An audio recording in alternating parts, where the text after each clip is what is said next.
Vipi unatembea katika every village unapata wanafunzi hata hawana shule moja ama hata chemist moja ambayo wanaweza nunua dawa wakati mtu amezitiwa. Yet kuna viongozi barabarani hata zipitiki, tunajidai sisi ni malitas. Mimi nauliza tu viongozi, ni vipi tu tunasema tuna crew ili hali tunadhulumu hao wananchi? Unapata kule wewe penye ulichakuliwa ukatoroka huko ukaenda kununua kule kwenye kushachengwa ukaendelea kutengeneza huko, kuliko kutengeneza wale walio kuchakulia huko kuwe kama huko unakohamia. Ndio maana tunasimama kama viongozi na vijana ambao tunachipuka katika uongozi, tukisema tu licha kuwa wanasema uongozi ni power na ni pesa. Wallahi tunasema sometimes tutaangalia vitendo na sera. Ndio maana tuko crowd. Mimi kama Honorable Daktari Ramadhan Nasoro, my video is coming soon, na tutasimama na nyinyi, na mimi nitaomba mkiniambia daktari twende, tutaenda.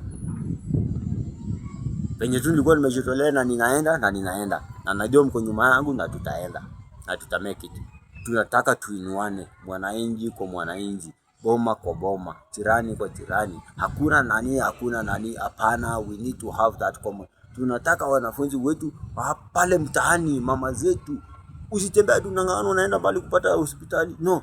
Hapo hivi ukiingia hivi karibu mbele yako chemist kidogo, hospitali kidogo, duka kidogo, cha kanisa kidogo, shule kidogo, ndio tukue tuna grow. Mbona watu wanakimbilia kule Nairobi ati wanaenda kusearch? Maze, ni vipi tutatengeneza ushako kae kama naye? So tutasimama na nyinyi. Ndio maana tunarudi pale village.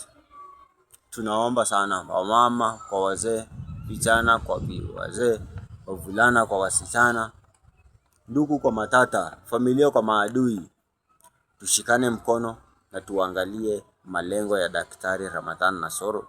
Hii ndio malengo ambayo tunahitaji katika nchi hii. Hii ndio malengo tunahitaji katika ward hii, na uongozi bora ni uongozi ambao uko na nia, uongozi ambao ni wa kujitolea, uongozi ambao ni wa mwananchi, uongozi ambao ni kutoa huduma, uongozi ambao usijiangalie wewe, unaangalia yeye kwanza before ujiangalie wewe. Nashangaa sana kusikia viongozi wengine wanasema mpaka nishibe kwanza kabla wewe ushibe. Sasa wewe ndio ulinichakua, mbona nishibe na wewe lale njaa mimi nishibe kwanza?